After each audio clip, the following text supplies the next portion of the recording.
Hola, soy la Basmati y de nuevo con vosotros. Hoy con un tema nuevo, se me está haciendo un poco de noche. He estado todo el día con mi madre y llego tarde siempre. Bueno, espero que os guste. El tema de hoy se llama, voy a buscar porque como sabéis que siempre le cambio los títulos cada dos por tres, España como tema artístico, ¿no? Este no se me olvida porque es el trasfondo del tema. Es que, ¿sabéis una cosa? Los cuadros, cuando elegimos el nombre de los cuadros y de las exposiciones, tiene que ser un concepto que el que esté mirando el cuadro sepa realmente que tiene algo que ver, o preferible no ponerle título, ¿no? Y por eso al principio te toma un poco a risa el tema de los títulos, pero después te das cuenta como que es el público el que te pide como que acotes un concepto, y desde entonces soy como muy cuidadosa con los títulos, aunque sea de cosas pequeñas. Bueno, la historia reciente del siglo XX hay dos acontecimientos. Voy a hablar un poquito, sé que hay gente de Argentina, Colombia, México, Miami, etcétera. Voy a hablar hoy un poquitín de España, pero solamente un poquitín, un día. En la historia reciente nuestra tenemos dos acontecimientos importantes. Bueno, ahora habría que poner uno tercero, que es el confinamiento de la historia reciente, que es la guerra civil y la transición, que va desde la muerte de Franco hasta la victoria del PSOE, el periodo de años que va la transición democrática. Voy a hablar de lo que tiene que ver, no voy a hablar de política, voy a hablar de lo que tiene que ver, transversalmente puede que sí, porque como tiene la expresión plástica, literaria, musical, etcétera, tiene mucho que ver con el régimen, que sea autoritario o no, para que se permitan determinadas cosas. Aunque he de decir que en nuestro país, aunque se exilió muchísima gente, hubo bastante libertad a la hora de trabajar. Más se les promocionaba a muchísimos de ellos, pero bueno, no quiero entrar en polémica porque sé que hay gente por ahí. Es que bueno, pienso en el grupo El Paso, o pienso en el lobby de Lequerica, que se promocionaron para la marca España, porque teníamos la embajada cerrada y los créditos congelados, y había una hambruna tremenda, y entonces pues en ese sentido eran muy listos y muy pragmáticos el régimen de Franco, y montaron un tinglado con gente muy progresista, pintores muy progresistas, emergentes la mayoría de ellos, y que después en la época democrática se les recordaba y parece que tenían problemas de sordera, y se les bendijo porque el régimen promocionó sus obras que aquí en España estaba prohibido. Si no han prohibido, casi, pero se les promocionó en el extranjero y además dio resultados, que también lo hicieron los americanos con el expresionismo abstracto, ¿sabes? Utilizar las vanguardias pictóricas y artísticas en general como bandera de buque insignia, es decir, estos somos nosotros. Eso es lo que hay en nuestro país, un pedazo de artista, y hay libertad para crear, porque ya sabéis que sin libertad no se puede crear. Pero bueno, el hecho real es que muchísima gente se tuvo que ir al exilio, muchísima gente se tuvo que ir fuera, y no fue sencillo. Los que estuvieron aquí dentro intentaron sobrevivir. Y lo mismo que el régimen, para sobrevivir él necesitó de los artistas utilizaron al régimen también para su supervivencia, pero después, en época de democracia, Saura Company les preguntaban por la promoción que habían tenido con el régimen de Franco y como que no querían acordarse del tema. Bueno, pasemos, que si no me voy a quedar ahí hablando de esto. Bueno, la guerra interrumpe la paz y además tiene un trágico saldo con casi 40 años de dictadura política y de gente que se tiene un forzado exilio. O sea, eso es contrastable, porque si no, que se lo pregunten a los mexicanos. Además, América se portó muy bien. En México de Cárdenas mandó barcos, en fin. También sabéis que se fueron unos niños a la Unión Soviética. Esos niños después se educaron ahí, muchos de ellos con carrera, y volvieron a España. En fin, hay una historia de exilio de millones de personas, por no contar los que se fueron andando y se fueron a la Francia de Vichy, les tocó hacer la Segunda Guerra Mundial, o morir en las playas esas que tenían, porque ya sabéis que el régimen Vichy era un régimen servir a Alemania. Y después, no sé, muchísimos de ellos estuvieron en la resistencia francesa. Bueno, aquí, que me enrollo con todo. Bueno, la guerra pues consiguió terminar con la vida de infinidad de artistas. Es evidente, ¿no? Porque estos artistas eran jóvenes, tuvieron que ir al frente o lo que fuera, y bueno, y los que no murieron pues tuvieron como que tener un exilio interior en su casa, o bien les tocó exiliarse a Francia, porque la Segunda República, la Joven República, fue, ¿cómo diría yo?, como una especie de promesa de amor que debido a la Iglesia que se opuso a ella, a los monárquicos que estaban complotando, como dicen en Sudamérica, que me encanta esa palabra, detrás, que realmente fueron los complotadores los que se lo hicieron fácil a los militares. En fin, la pobre república fue efímera y agitada, y bueno, el proceso creativo y la esperanza con que se miró esa época pues pasó. Y sencillamente pues se encontraron ahí una generación que tuvieron que irse fuera o quedarse dentro con un exilio forzado, porque en España realmente tuvimos una posguerra más larga de la cuenta, porque no tuvimos plan Marshall, hubo hambruna, hubo un bloqueo económico por parte de Estados Unidos que nos consideraba país fascista, y después, a partir de los años 50, gracias al lobby de Lequerica que he dicho de arte, que se hizo en Nueva York, y a la promoción de estos emergentes que eran muy buenos artistas, que el sistema los bendijo, el Estado los bendijo, pues se pudo salir de ese agujero, entre otras cosas porque también la Guerra Fría hizo que España pasara de país fascista a país conservador y se nos colocaran unas bases, y a raíz de todo este contexto pues se nos concedieron los préstamos, etcétera, etcétera. Y entonces el país empezó a respirar porque estaba asfixiado, o sea, sino que se lo cuentan a los pobres tuberculosos que murieron. Los que más afectados fueron en la posguerra, aparte del genocidio que hubo en la posguerra, que costó el doble de víctimas de la suma de las dos contiendas. Pues de la hambruna los que más afectados fueron los niños pequeños y los ancianos, porque son los más vulnerables. En fin, no entro a esa historia. Estoy en arte. No sé por dónde iba ya. Bueno, pues que España siempre, desde antiguo, había tenido un problema serio, porque el siglo XIX fue un siglo terrible para España. Fue un siglo bueno, después de la Revolución Francesa, después de que se marcharan los franceses, de represión de los liberales, de Fernando VII, de la vuelta a las caenas. Después, en el último tercio del siglo XIX, los Borbones restauran el poder a la Iglesia, le devuelven toda su potestad de las que habían sido despojados con los franceses, etc.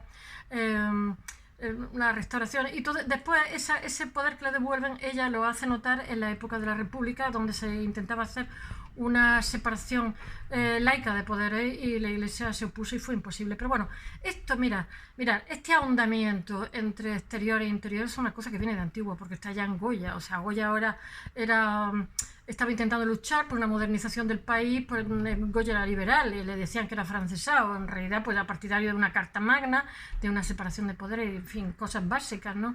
Pues se tuvo que exiliar y se alcoholizó además, y sencillamente porque quería un país donde no estuvieran, porque en esa época los que votaban en el país tenías que tener un patrimonio, y si no tenías patrimonio pues no podías votar, con lo cual ya me diréis lo que votaban.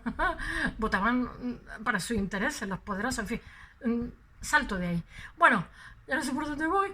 En fin, Picasso, Miró, Dalí, Julio González Cordomingo, a partir de 1939 se tienen que exiliar a París, porque no pueden exponer con normalidad su obra. Picasso ya vivía en Francia, pero bueno, ya es que ya no puede pisar terreno.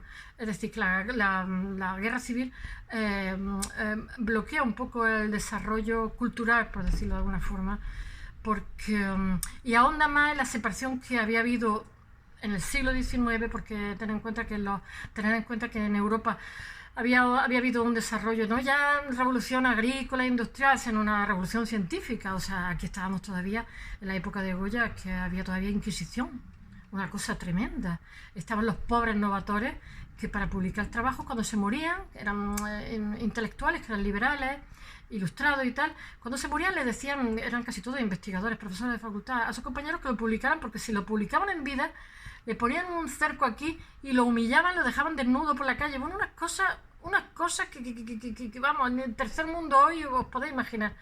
Aparte del linchamiento moral, le despojaban de todo su patrimonio, a la familia, los destrozaban. Bueno, es que no podían luchar con el sistema, porque, en fin, las ciudades levíticas, el control social, el inmovilismo, sería un poco largo de contar.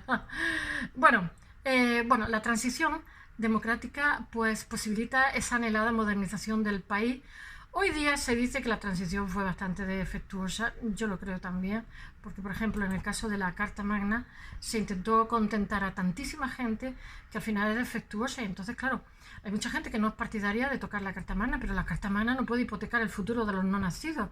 La Carta Magna siempre va a tener una demanda y siempre tendrá que ser modificada, no pasa nada. Se vota al resto de los españoles que voten que sí o que no y se acabó chimpón. Es una cosa democrática, en todos sitios se hace y se acabó. Pero intentó ser tan conciliadora, tan conciliadora, tan conciliadora que yo creo que al final, eso pasó también en Estados Unidos, provocó una guerra civil, de las 13 primeras colonias. Intentaron complacer a todos y a todos nunca se puede complacer. Las cosas son así. En fin, no entro tampoco.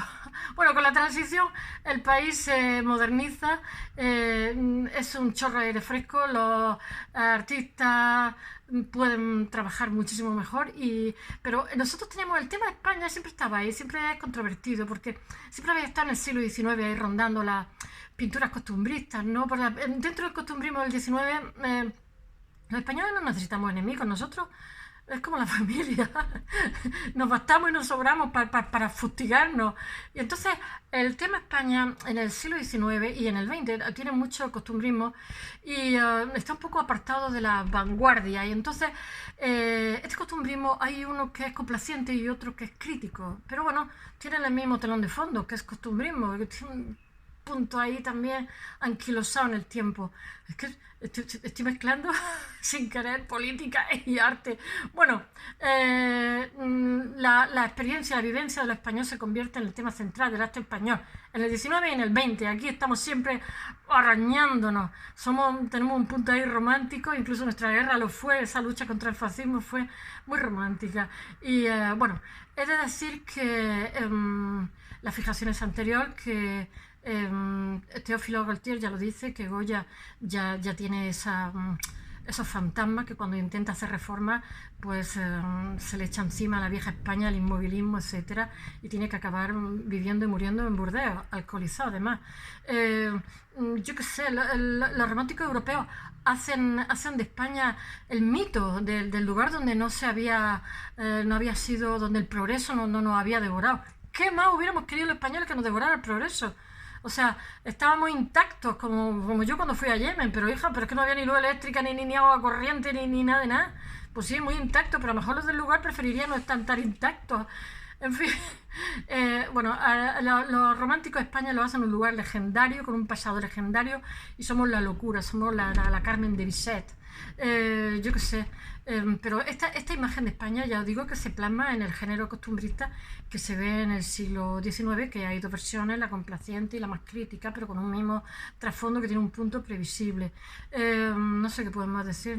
Bueno, pues que después de la guerra civil, pues todavía se ahonda más en una especie del agujero en el que estábamos metidos, de aislamiento, de cerrazón con el exterior, con las corrientes del exterior, etcétera, etcétera. Bueno, en España ya sabéis que en 1898 hay una crisis con la pérdida de Cuba y una serie de tal, porque los españoles nos sentíamos muy vinculados a Cuba. Eso, y fue una cosa tramposa, pero bueno, ya Estados Unidos ya era una potencia y aunque tenía el problema del oeste con los indios, ya estaba apoderándose de Cuba, de Hawái, de una serie de sitios. Y bueno, y de Texas, México, etcétera. Y poco menos casi que se apodera de México si lo llegan, porque llegó hasta Ciudad de México.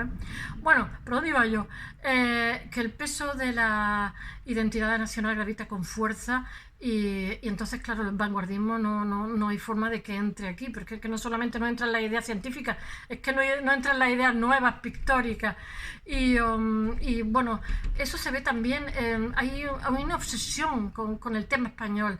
Dentro de España siempre estamos pintando lo nuestro y fustigándonos, y eso se puede ver también en la primera escuela de Vallecas y en la generación del 27, que la generación del 27 fue excepcional, pero también hay una obsesión con el tema folclórico, ¿no? Porque el problema de la complacencia es que te vuelve, ¿cómo se dice?, una caricatura de ti mismo. Después, todo eso el mito este de la España negra se puede ver en el poeta Emile Beljaere, que tengo que leer el nombre porque no me lo sé, el pintor Darío de Regoyo, luego se continúa con Ignacio Zuluaga y luego por José Gutiérrez Solana. Os tengo que hablar de Solana porque me encanta todo lo que hace.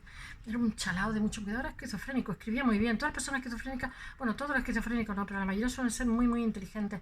Él era un pintor excepcional, un escritor excepcional y es graciosísimo. Se iba con una cuadra de toreros, vestido de toreros, por toda España, con un huevo, con huevos cocidos y vino. Hizo unos cuadros maravillosos.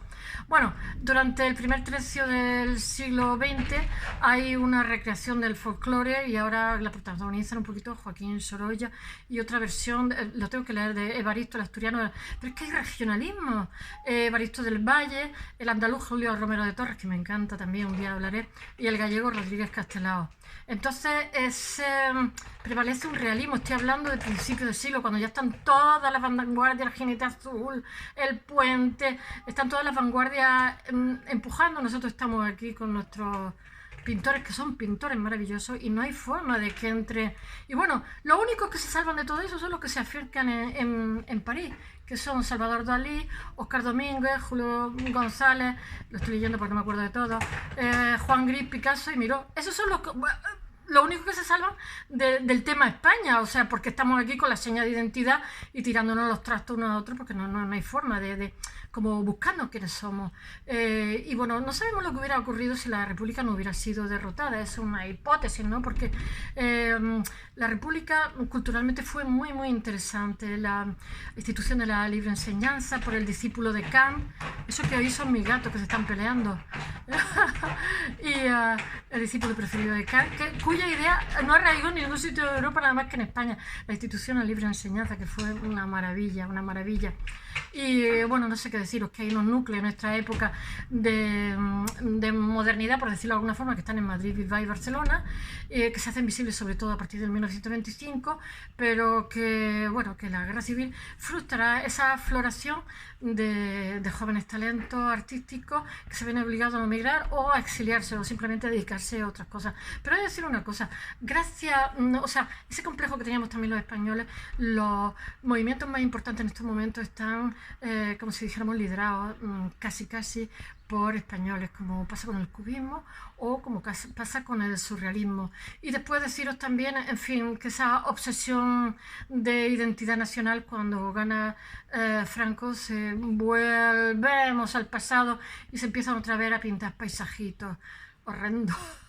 Los paisajes muy bonitos, pero otra vez otra cerrazón con el exterior, etcétera. Bueno, deciros que en esos años, en esos primeros años de la dictadura, quien da la cara un poco por hacer un arte que no sea ni folclórico, recuperando un espíritu más moderno y de lo vernacular, por decirlo de alguna forma, es Benjamín Palencia y la Escuela de Vallecas. That's all, hasta mañana.